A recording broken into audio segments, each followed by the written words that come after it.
Nous avons fait, un peu avant Noël, nous avons commencé une série de réflexions sur l'émotionnalisme. Et nous avons regardé comment on avait mis, notre société aujourd'hui avait mis beaucoup l'emphase sur les émotions comme le centre de toute la personne, et ce qu'on ressent est souvent vu comme notre critère principal de nos réactions, mais également de nos choix et de nos décisions. Et pour faire suite à 3 messages sur l'émotionnalisme qui ont quand même été, je pense, ils nous ont plongé en profondeur dans des choses qui ont été remuées et qu'on n'avait peut-être pas envie d'entendre, eh bien, on a commencé à regarder dans 1 Chronique chapitre 20 la vie du roi Josaphat, et un exemple, parce que ce n'est qu'un exemple parmi d'autres, de quelqu'un qui a vécu une situation de crise grave et qui a su quoi faire avec ses émotions, c'est-à-dire nous avons vu les étapes que Josaphat a prises pour apporter ses émotions à Dieu et pour ne pas se laisser contrôler par ses émotions. Je vous rappelle qu'il est en danger de mort, des peuples ennemis se sont réunis et ils veulent faire la guerre au peuple de Juda, et vous relirez donc le début de 1 Chronique. Si vous n'avez pas eu la chance, le message numéro 1 de cette série est sur YouTube. Mais ce que nous avons vu, c'est que ce que nous essayons de voir, c'est qu'est-ce que la Bible nous donne comme indice et comme exemple de quoi faire lorsque nos émotions risquent de prendre le dessus alors que nous vivons une situation grave. Par exemple, une menace sur notre vie, un danger mortel, ou même lorsque parfois nous sommes persécutés pour l'Évangile, ou ces choses-là. Et donc, je vous renvoie aux notes du message précédent, et nous allons embarquer donc un petit peu plus loin à partir du verset 20 aujourd'hui. La première chose que Josaphat va faire, c'est encourager son peuple. Donc, ils se sont réunis, ils ont prié, ils se sont humiliés devant Dieu. Dieu a envoyé une réponse, et pourtant, suite à la réponse que Dieu a envoyée par un de ses prophètes, où il a promis à Juda qu'il va combattre à leur place et qu'il ne devrait pas s'inquiéter, eh bien, tout de suite le lendemain, nous trouvons les versets suivants. Le lendemain, ils se levèrent tôt et partirent pour le désert de Tekoa. Ça, c'est pour rencontrer l'armée ennemie. Au moment de leur départ, Josaphat se tint debout et regardez ce qu'il va faire. Et il dit, « Écoutez-moi, Judéens et habitants de Jérusalem, ayez confiance en l'Éternel, votre Dieu, et vous serez affermis. Ayez confiance en ses prophètes, et vous réussirez. » Alors, après toutes ces étapes, on aurait pu penser, si on avait fait un message un petit peu simplet, qu'il suffit de s'humilier et de prier, et qu'après ça, tout va aller bien. Mais ce qu'on voit, c'est que le lendemain, Josaphat sent le besoin de réencourager le peuple une seconde fois en disant, « Vous savez, hier, Dieu nous a parlé, Dieu nous a dit qu'il combattrait pour nous. Aujourd'hui, c'est 24 heures plus tard. Aujourd'hui, on va sortir de la ville pour aller à la rencontre de cette armée. Je vous rappelle et rappelez-vous les paroles que les prophètes ont dit. Rappelez-vous les prières, rappelez-vous la réponse de l'Éternel, etc. » Et donc, il y a ce moment où nous apprenons une leçon ici que malgré l'humilité, malgré les supplications, malgré les promesses que Dieu a faites, eh bien, nous avons besoin de nous rappeler sans cesse que nous dépendons de lui. La Bible nous le dit, 2 Chroniques chapitre 20, verset 20. La Bible nous le dit sans cesse, hein, « Sans moi, vous ne pouvez rien faire », nous a dit Jésus. Tout l'Ancien Testament est une série de rappels au peuple d'Israël de tout ce que Moïse leur avait déjà dit dans le désert de Sinaï. Donc, du moment où ils sont devenus un peuple, ils ont sans cesse besoin de se rappeler de ce que Dieu leur a enseigné, de ce que Dieu leur a promis avant, du plan de Dieu, de la direction où la vie du peuple d'Israël s'en va, etc. Et c'est la même chose pour nous. Pierre dira dans une de ses épîtres, « Je vous écris à ce sujet et je ne me lasse pas de vous répéter les mêmes choses, parce que vous en avez besoin. » Et donc nous voyons combien dans les épîtres de Paul, Paul répète souvent les mêmes choses. Jésus, dans les 4 évangiles, a répété à plusieurs reprises les mêmes choses. Eh bien, c'est parce que nous sommes oublieux. Parce que nos émotions, parfois, une journée après que nous avons prié, une journée après que nous nous sommes confiés au Seigneur, nos émotions ont repris le dessus. Et nous avons besoin de calmer notre cœur et de nous rappeler les promesses de Dieu. C'est à peine donc 24 heures plus tard La situation, évidemment, n'a pas encore été réglée. Dieu a envoyé une promesse au travers d'un de ses prophètes dans le peuple, mais le peuple n'a pas encore vu la délivrance du Seigneur.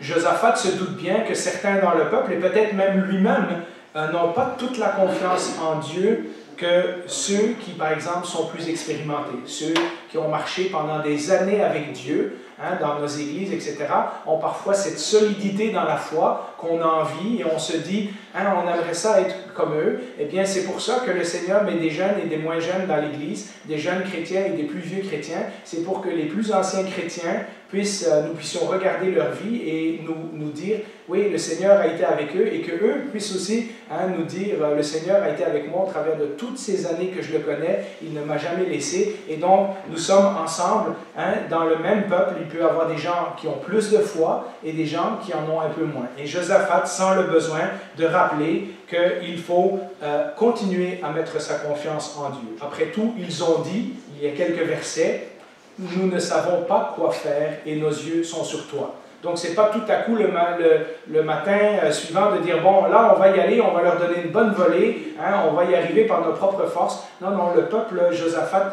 rappelle au peuple qu'il doit continuer à dépendre des promesses de Dieu. Et combien c'est précieux, vous le savez, dans nos églises, des frères et sœurs qui sont capables de nous dire, courage, persévère, tu verras, le Seigneur ne te lâchera pas. Et puis, des fois, des années après, on regarde en arrière et on se rend compte que tel frère ou telle sœur qui ont marché fidèlement avec le Seigneur pendant longtemps avaient raison. Sur le coup, on ne le voit pas, nos émotions nous tirent dans tous les sens, mais des années après, on regarde en arrière et on dit finalement, cette personne-là m'a donné des conseils bibliques. Et puis, surtout, même si nous n'avions pas les frères et sœurs, nous avons toute la parole. Toute la parole est un rappel constant de l'action de Dieu dans l'histoire des hommes depuis des milliers d'années. Comment Dieu, au travers de toutes ces histoires que nous lisons, au travers de tous ces miracles, au travers de toutes ces interventions divines, ce sont toutes sortes de façons que Dieu rappelle à notre mémoire qu'il a déjà agi dans le passé, que nos vies ne sont pas sans contrôle, qu'elles sont sous son contrôle et qu'elles s'en vont dans une direction que lui a planifiée. Alors, si Josaphat sent le besoin d'encourager le peuple à nouveau, Josaphat sent le besoin de chanter de nouveau. Vous vous rappelez, le dernier message a fini avec les prêtres qui spontanément se mettent à chanter à Dieu. Eh bien, nous arrivons à un autre moment de louange. Et parce qu'il faut bien que l'armée de Juda sorte de Jérusalem et aille à la rencontre de l'ennemi, comme Dieu leur a demandé, et il faut qu'ils fassent un pas de foi. Et Josaphat va faire quelque chose qui, de nouveau, pour nous, pourrait, ou pour les stratèges militaires, pourrait sembler tout à fait inattendu.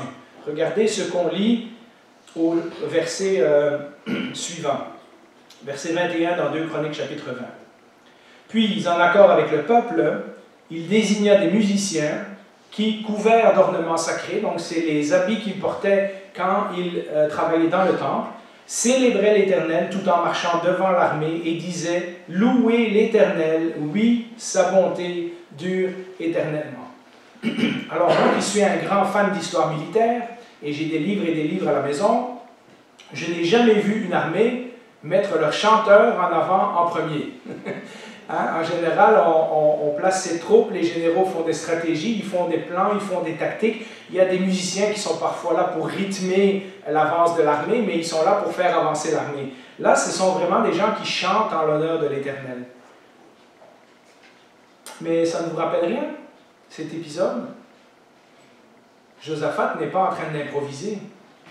Josaphat fait ce que Josué a fait. Lorsque l'Éternel lui a ordonné de mettre les chanteurs devant la foule et de faire le tour de Jéricho pendant 7 jours. Si vous vous rappelez, dans le récit, au début du livre de Josué, les chanteurs sont au-devant du peuple. Et Josaphat se base sur quelque chose qu'il a lu, sur une histoire qui lui est familière, sur quelque chose qu'il a entendu, sur un miracle qui a été raconté de génération en génération depuis le temps de Josué jusqu'à lui. Il n'improvise pas, il fait comme les exemples bibliques qu'il a eus précédemment. Mes amis, parfois, c'est exactement notre situation. Nous avons prié, nous nous sommes humiliés, nous pensons que nous avons confiance que Dieu va intervenir, mais nous avons besoin de regarder en arrière et de voir comment Dieu a agi dans notre vie d'abord, dans la vie d'autres, dans la vie de notre Église, comment Dieu, après 10 ans, 20 ans, 30 ans, 40 ans de vie chrétienne nous conduit et que nous sommes encore ici, alors que d'autres ont lâché, alors que d'autres sont partis, alors que d'autres se sont détournés.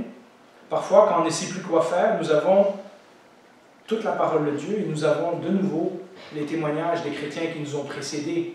Hébreux 11 est un excellent exemple de ça, où celui qui écrit la lettre aux Hébreux nous dresse toute la liste de ceux qui ont marché par la foi avant nous et comment certains ont reçu la promesse et certains ne l'ont pas reçue. Ils sont morts en attendant une promesse plus excellente. Et au chapitre 12, il commence en disant « Maintenant que nous sommes entourés d'une si grande nuée de témoins. » Ces gens qui nous ont précédés, ces histoires de la Bible, les évangiles que nous allons commencer à étudier dans quelques semaines, tout ça sont des rappels que Dieu intervient réellement dans la vie de gens. Mais dans nos églises aussi, ceux qui ont beaucoup d'expérience de vie avec le Seigneur vont souvent nous rassurer en nous disant « Depuis que je suis avec le Seigneur, il ne m'a jamais lâché. Il n'a pas toujours répondu comme je voulais, mais il a toujours été là. Il ne m'a jamais abandonné. » Et sa parole nous rappelle de plein de façons qu'il n'a jamais abandonné les siens. Jésus l'a dit dans Jean, Paul le redit dans Romains, que rien ne peut nous séparer de l'amour de Christ. Nous avons un nombre de versets qui nous disent ces choses-là. Alors, de louer l'Éternel, malgré qu'on l'a peut-être déjà loué la veille, de chanter, de mettre les chanteurs devant, de se baser sur les exemples bibliques qui nous ont précédés, c'est une autre bonne chose que nous pouvons faire lorsque nos émotions ont tendance à prendre le dessus. Il y a plein d'histoires, il y a plein de psaumes où David exprime ses émotions et nous voyons comment il passe de la plainte à la louange. Et ça, ce sont des exemples bibliques qui sont là pour nous montrer comment prier lorsque nos émotions sont hors de contrôle. Et puis évidemment, après tout cela, comme dans beaucoup d'histoires bibliques, eh bien, il y a l'intervention spectaculaire de Dieu. Arrive le miracle que Dieu avait promis. N'oublions pas que le peuple a reconnu qu'il était sans force et que si Dieu n'intervient pas, il ne sait pas quoi faire. Et donc, nous attendons, pour que Dieu soit fidèle à sa parole, que ce soit lui qui intervienne de façon extraordinaire. Et pas tout à coup que le peuple ait une énergie renouvelée dans la bataille et que ce soit le peuple lui-même qui gagne la bataille. Le Seigneur leur a promis, si vous relisez les versets précédents, « Je combattrai pour vous ». Alors nous lisons à partir du verset 22, ce moment de l'histoire, au moment où l'on commençait les chants et les louanges. Donc, ce n'est pas 7 jours après, comme à Jéricho. Okay? Là, cette fois-ci, le Seigneur a choisi d'intervenir tout de suite. L'Éternel plaça une embuscade contre les Ammonites, les Moabites et les habitants de la région montagneuse de Séhir qui étaient venus contre Juda et ils furent battus. C'est-à-dire qu'en fait, ils se sont tournés un contre l'autre. Un a cru que l'autre voulait le trahir, ils ont commencé à se battre entre eux. Les Ammonites et les Moabites se dressèrent contre les habitants de la région montagneuse de Séhir pour les vouer à la destruction et les exterminer. Et quand ils en eurent fini avec les habitants de Séhir, ils cédèrent mutuellement à se détruire. Donc il y a eu des soupçons, il y a eu quelque chose qui s'est passé dans ces armées, qu'ils ont fini par se battre entre eux au lieu de se battre contre le peuple de Dieu. Et de nouveau, nous voyons un Dieu fidèle à ses promesses. Dieu a dit la veille, faites-moi confiance et je vous délivrerai, je combattrai pour vous. De nouveau, je sens le besoin de faire un rappel, parce que si je m'arrêtais là, vous auriez l'impression que voilà une formule, si je prie comme ça, si je fais ça, si je dis ça, Dieu va automatiquement me répondre de la façon dont j'espère qu'il va me répondre. Et je veux vous rappeler de nouveau que le but de la prière et le but du message que nous sommes en train d'étudier n'est pas de dire « Ah, Dieu va faire un miracle dans ma vie comme il l'a fait dans le peuple de Juda à ce moment-là. » Le miracle que nous espérons tout le temps, à chaque fois que ça va mal et que nous prions, nous espérons que le Seigneur va nous délivrer de ce qui va mal. Et parfois, le Seigneur ne répond pas de cette façon. Mais ce que nous sommes en train de regarder, c'est quoi faire quand nous sommes dans l'incertitude, quand nous sommes dans le danger, quand nos émotions menacent de contrôler notre vie, et comment approcher Dieu, comment lui confier dans la prière, c'est-à-dire avec humilité, avec des chants, avec un rappel de ces événements passés, comment lui confier dans la prière nos émotions qui ne vont pas bien. Vous savez, pour pouvoir répondre comme Shadrach, Meshach et Abednego, et on peut mettre ce verset que j'aime beaucoup, Daniel 3, versets 17 à 18, pour répondre comme ça à Nebuchadnezzar, le plus grand roi à cette époque-là. Notre Dieu, celui que nous servons, peut nous délivrer de la fournaise ardente, et il nous délivrera de ton pouvoir, ô roi. Et même s'il ne le faisait pas, sache, roi, que nous ne servirons pas tes dieux, et que nous n'adorerons pas la statue en or que tu as dressée. Vous savez, pour pouvoir répondre comme ça, nous avons besoin de la profonde conviction que Dieu nous aime et que son plan pour notre vie est parfait. Et nous allons parler de ça plus en profondeur dans la conclusion. Continuons à voir l'attitude de Josaphat. Une fois que la victoire a été acquise, et cette victoire de façon extraordinaire, eh bien, les hommes de cette époque-là nous enseignent une dernière leçon, et nous la lisons à partir du verset 27, c'est de rendre témoignage de la délivrance. Parce que parfois, nous sommes vite à oublier que nous avions prié, que le Seigneur nous avait délivrés, que le Seigneur avait répondu. Mais nous voyons dans la vie de Josaphat, tous les hommes de Juda et de Jérusalem, avec Josaphat à leur tête, donc de nouveau le roi qui montre l'exemple, repartirent joyeux à Jérusalem, car l'Éternel les avait remplis de joie en les délivrant de leurs ennemis. Ils entrèrent à Jérusalem et dans la maison de l'Éternel au son des luttes, des harpes et des trompettes. Vous savez, ça me fait penser que des fois, on vient le dimanche matin et une époque, je venais pour chanter parce qu'il fallait chanter. Quand on venait à l'église, on venait chanter. Hein, c'était une des routines qu'un chrétien fait.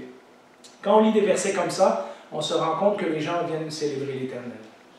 Et je ne sais pas si c'est la même chose pour vous, mais souvent on vient, on a nos problèmes, on a beaucoup de choses qui nous trottent en tête, on a beaucoup d'affaires, on vient avec un certain bagage à l'église. Mais lorsqu'on se met à chanter et lorsqu'on se met à prier, bien on dirait que pendant une heure et demie, hein, au contact des frères et sœurs, au contact de la parole, au contact de la musique, nos fardeaux semblent plus légers pendant un moment. Quand nous ressortons d'ici, nous aurons les mêmes souffrances, peut-être les mêmes douleurs, le même chagrin, mais notre perspective, pendant quelques heures, aura été orientée sur Dieu, et ça va nous donner le courage de continuer une journée de plus. Et bien là, le peuple qui la veille était en pleurs, était à genoux, suppliait le Seigneur d'une délivrance, parce que sinon, ils sont littéralement perdus, bien, ils rentrent à Jérusalem, ils rentrent dans la maison de l'Éternel, avec des luttes, des harpes et des trompettes. Quand l'épreuve est passée, et que nous avons constaté que l'Éternel est bon envers nous, nous ne devons jamais oublier de rendre la gloire à celui à qui elle revient. Le peuple ne s'est pas réjoui de sa victoire. Le peuple s'est réjoui de ce que l'Éternel a fait pour eux.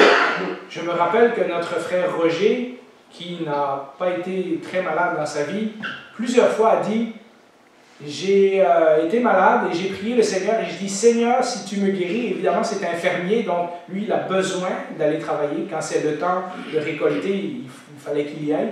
Je me rappelle qu'il disait « Seigneur, si tu me guéris, dimanche, je vais aller à l'église et je vais te louer avec mes frères et sœurs. » Et c'est exactement ce qu'il faisait. Il ne disait pas « Regardez comment moi je suis en bonne santé, etc. » Il venait à l'église et disait « J'ai été malade, j'ai prié, le Seigneur m'a guéri, je veux le louer avec vous autres. » Et ça m'a toujours frappé dans son attitude. Il reconnaissait que sa bonne santé venait du Seigneur.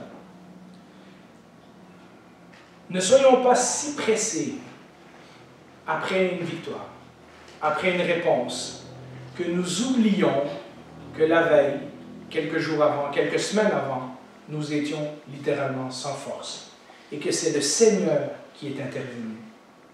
Ne mettons pas, comme c'est souvent la mode aujourd'hui, ne mettons pas le projecteur sur nous comme si nous avions traversé l'épreuve avec notre courage et avec notre résilience. Ça fait parfois du bien d'entendre les gens dire « Ah, je te trouve tellement courageux ». Mais nous, au fond de notre cœur, on sait que sans le Seigneur, on n'y serait pas arrivé. Lorsque Dieu a répondu, et comme je l'ai dit dans la conclusion, on va en parler d'une façon ou d'une autre, parce que Dieu ne répond pas toujours comme on veut. lorsque Dieu a répondu d'une façon ou d'une autre, et qu'au contact de sa parole et de la prière et des frères et sœurs, notre perspective de notre difficulté a changé, nous pouvons nous concentrer de nouveau sur ce qu'il a fait. C'est ce que nous avons étudié il y a quelque temps dans le psaume 73, au verset 28. Vous vous rappelez ce psaume où Asaph, pendant les 16 premiers versets, se demande pourquoi il continue à vivre une bonne vie alors que les méchants semblent prospérer. Et puis il finit ce psaume en disant « Pour moi, mon bonheur, c'est de m'approcher de Dieu. Je place mon refuge en toi, Seigneur éternel. Pourquoi? Afin de raconter ce que tu as fait. » Plusieurs fois dans les psaumes, David dit « Seigneur, tu m'as délivré, alors je vais publier tes louanges. Je vais partager ce que tu as fait avec moi, avec les autres. Je vais te rendre gloire. » Vous savez, dans ma vie personnelle, j'en ai déjà témoigné ici plusieurs fois, dans la période la plus sombre de toute ma vie, je vous l'ai dit, je ne serais jamais passé à travers si le Seigneur n'avait pas été avec moi. Et il a été avec moi en partie au travers de votre exemple, au travers de votre soutien, au travers de toute l'aide que vous m'avez apportée. Il n'a pas réglé tous mes problèmes. Mais je n'ai jamais senti sa présence aussi forte que dans ces périodes sombres. Et donc, des fois, nous n'aimons pas ce que le Seigneur nous fait subir ou ce que le Seigneur permet dans notre vie. Et pourtant, ce sont des étapes nécessaires à la croissance spirituelle. Ce sont des étapes nécessaires dans son plan pour notre vie. Et donc, lorsque nous avons été délivrés, lorsque nous avons été libérés, lorsque nous avons traversé l'épreuve, et comme je vous dis parfois, vous savez, quand on vit un deuil, hein? La personne ne reviendra pas. Mais quelques années plus tard, quand le Seigneur a commencé à guérir nos émotions, etc., on peut regarder en arrière et regarder avec un sourire et dire « Oui, nous avons eu des bonnes années ensemble. Oui, on remercie, comme Job, l'Éternel a donné, l'Éternel a repris, que le nom de l'Éternel soit béni. » Mais ça, parfois, ça prend du temps. Josaphat, lui, n'a pas perdu son temps. La victoire a été instantanée, donc c'était assez facile de se réjouir sur le coup. Et parfois, ça nous arrive aussi, le Seigneur répond instantanément. Et nous pouvons ensuite, la semaine d'après, le partager avec nos frères et sœurs. La conséquence, eh bien, il y a une conséquence à cette histoire et c'est important qu'on la voie. Parce que quand Dieu intervient, et grâce au témoignage que nous rendons, le fait que Dieu nous a délivrés dans telle ou telle situation, des gens remarquent que la vie des chrétiens est une vie différente de celle des autres. Au verset 29, « La terreur de Dieu s'empara de tous les royaumes des autres pays, ou la crainte de Dieu, lorsqu'ils apprirent que l'Éternel avait combattu contre les ennemis d'Israël. Ainsi le royaume de Josaphat fut tranquille, et son Dieu lui donna du repos de tous les côtés. » Alors si vous lisez l'histoire de Josaphat, c'est fascinant. Au chapitre 16, lorsque son histoire commence, Josaphat fait toutes les choses qui sont bien pour l'Éternel et ça dit que le pays était en paix. Les ennemis n'osaient pas s'attaquer, ils avaient la crainte de Dieu, ils n'osaient pas s'attaquer à Israël.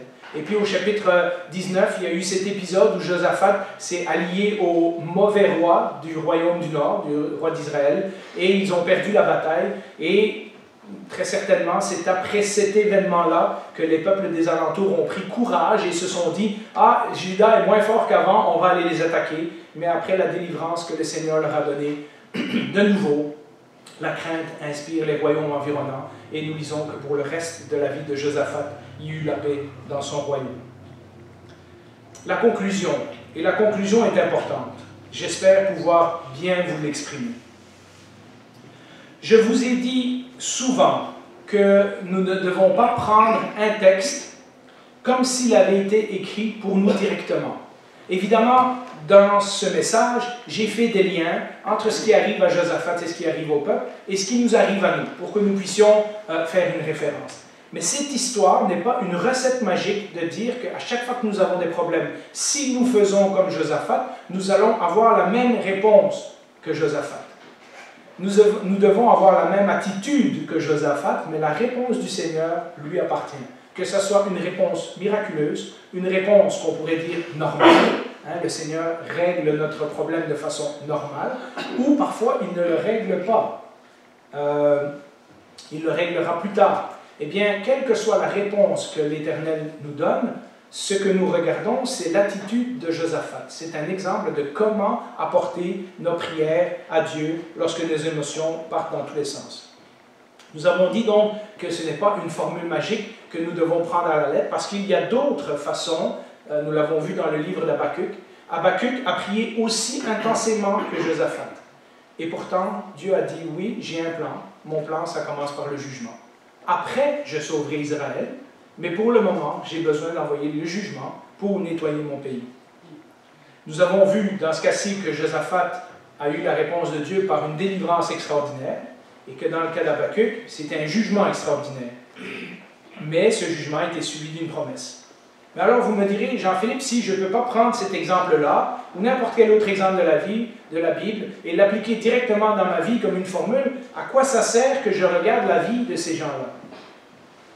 Eh bien, l'exemple de Josaphat, l'exemple de tous les rois de l'Ancien Testament, depuis David jusqu'à la fin de la période des rois, nous pointe vers un autre roi. Un roi qui a été en danger de mort, qui a avoué à ses proches qu'il était profondément troublé. Il a dit, maintenant mon âme est troublée, et que dirais-je? Père, délivre-moi de cette heure, mais c'est pour cette heure que je suis venu. Un roi qui est triste à en mourir. Mon âme est triste à en mourir. Restez ici, éveillé avec moi. Un roi qui est tellement angoissé que sa sueur se change en gouttes de sang. Vous savez de qui je parle? Jésus priait avec insistance et la sueur devint comme des caillots de sang qui tombaient par terre. Voyez-vous, tous ces exemples de l'Ancien Testament que parfois on prend et on applique à nous directement, on oublie que tous ces exemples pointent à Jésus. On oublie que tous ces exemples pointent à un roi parfait. Un roi qui est le sommet de tout ce que les rois de l'Ancien Testament n'ont pas pu représenter. Le roi parfait. Le roi qui a tout fait selon la loi de Dieu. Le roi qui a obéi à tout ce que Dieu voulait. Ce roi qui ne nous demande jamais de faire quelque chose qu'il n'a pas fait lui-même. Mes amis, si notre Sauveur a été angoissé à ce point, et qu'il s'est tourné vers ses amis d'abord, et puis vers son Père dans la prière, alors nous avons en Jésus l'exemple parfait à suivre. Vous pourriez faire un petit exercice d'imagination et simplement réfléchir à ce qui se serait passé si Jésus avait laissé ses émotions le contrôler. Si l'angoisse avait pris le dessus et que Jésus, à la dernière minute, avait dit « Non, finalement, je ne suis pas obligé de passer par là. » Quelle serait l'histoire du monde? Nous serions perdus, nous serions sans espoir. Ce roi nous montre, dans son attitude, qu'il est capable de confier même ses émotions les plus souffrantes à Dieu. Ce roi nous montre aussi dans son attitude une autre attitude. La réponse de son Père a été, quand Jésus a prié, « Père, est-ce qu'il y a un moyen que cette coupe s'éloigne de moi ?» Nous comprenons, sous-entendu dans les lignes, que la réponse de Dieu est non, il n'y a pas d'autre moyen. Parce que Jésus se soumet à la volonté de son Père. Et Jésus, de prier et de s'humilier et d'accepter la volonté de son Père.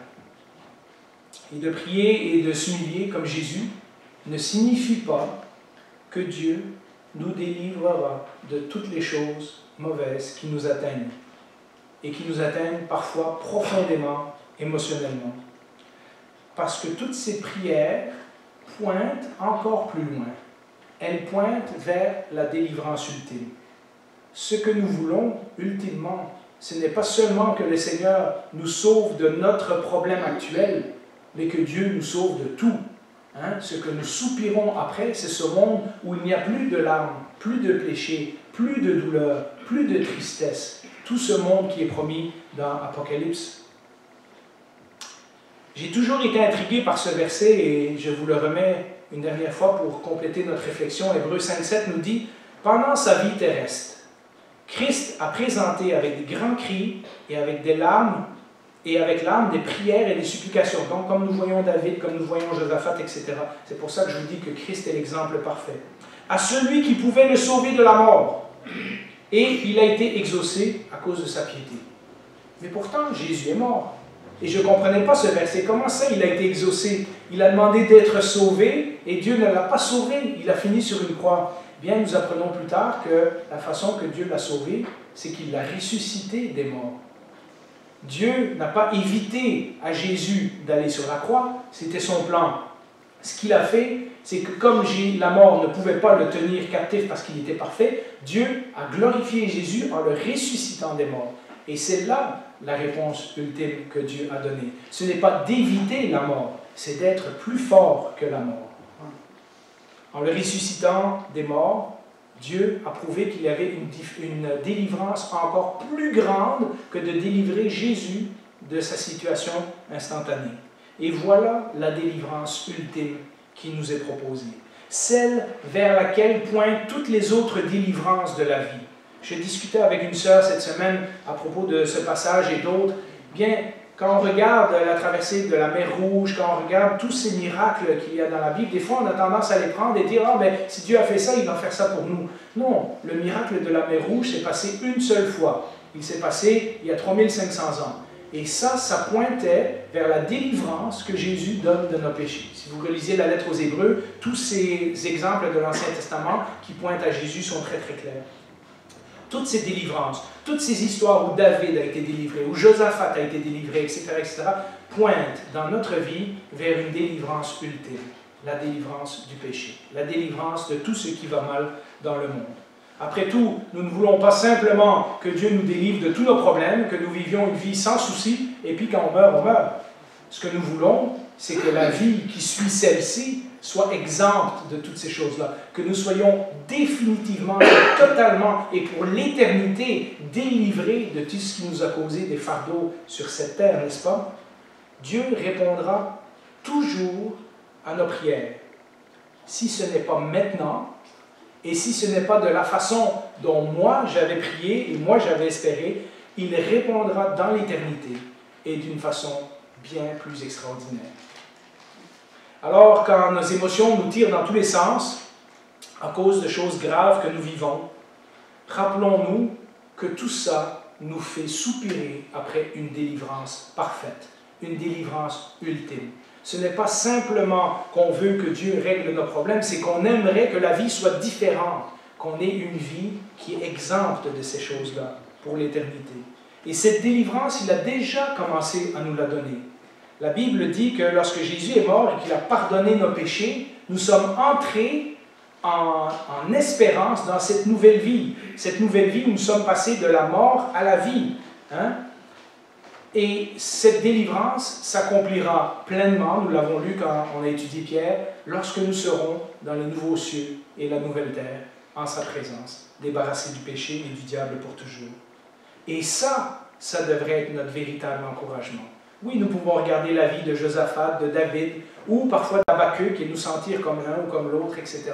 Mais ultimement, nous soupirons après la délivrance que Jésus a gagnée pour nous sur le calvaire. Il nous a déjà pardonné de nos péchés, il nous a déjà fait passer de la mort à la vie. Maintenant, ce que nous attendons, c'est son retour, les nouveaux cieux et la nouvelle terre.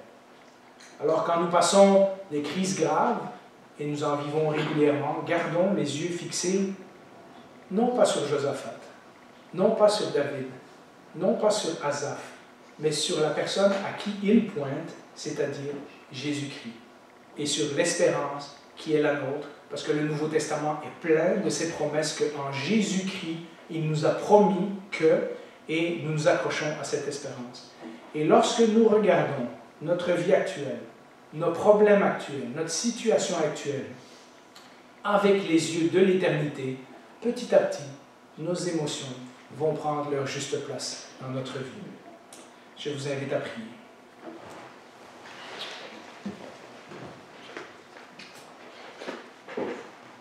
Bien Seigneur, c'est facile de regarder ta parole et prendre une histoire et dire « Ah oui, j'aimerais ça qu'il m'arrive ça, moi. » Et nous venons de voir aujourd'hui que toutes ces choses pointent vers ce soupir qu'il y a dans notre cœur pour un monde meilleur. Ce soupir, cette espérance d'une vie meilleure, d'une vie qui sera débarrassée, d'une vie où il n'y aura même pas ces problèmes-là parce que la vie sera parfaite en ta présence. Seigneur, si ce n'est pas le cas pour certains d'entre nous, nous te demandons aujourd'hui même que nous puissions faire ce pas de foi envers Jésus et dire « Oui, Jésus, je comprends que ce que tu as fait à la croix, c'était pour moi et c'était pour me donner cette nouvelle vie. Je veux l'accepter comme ton cadeau aujourd'hui. Je sais que je ne serai pas délivré de toutes les choses que je veux aujourd'hui, mais je sais que j'ai l'espérance d'en être délivré un jour pour toujours. Et pour nous qui avons fait cette confession de foi, qui avons fait cette étape, pour nous qui te suivons depuis des années, eh bien Seigneur, que toutes ces histoires soient un rappel que ce que nous soupirons lorsque nous avons des problèmes, ce n'est pas la délivrance instantanée de toutes ces choses-là, mais c'est une délivrance plus grande. Merci parce que tu as commencé à nous faire goûter à cette délivrance en nous pardonnant de nos péchés, en nous donnant une vie nouvelle, en nous unissant à l'Église, en nous donnant ta parole, en donnant ton Saint-Esprit pour que nous puissions comprendre cette parole, en transformant nos cœurs petit à petit pour nous faire faire des choses qu'avant nous n'aurions pas voulu faire, nous n'aurions pas eu la force de faire, mais en Jésus, nous développons cette façon de faire, mais nous soupirons quand même à ce jour de notre résurrection. Ce jour où nous aurons un nouveau corps, exemple de maladie, où nous aurons un nouveau esprit, exemple de tentation, où nous aurons une nouvelle intelligence, où le péché n'aura plus sa place, où le diable ne sera plus là non plus. Ce jour où nous serons dans ta présence et où nous serons transformés parce que nous serons comme toi, parce que nous te verrons. Bien Seigneur, c'est ça notre espérance, c'est ça notre encouragement. Si plusieurs d'entre nous passent par des problèmes importants aujourd'hui, que ce message puisse être un profond encouragement, que tu puisses le marquer dans leur cœur par le Saint-Esprit et qu'il puisse les aider à continuer cette semaine. Au nom de Jésus, c'est ma prière. Amen.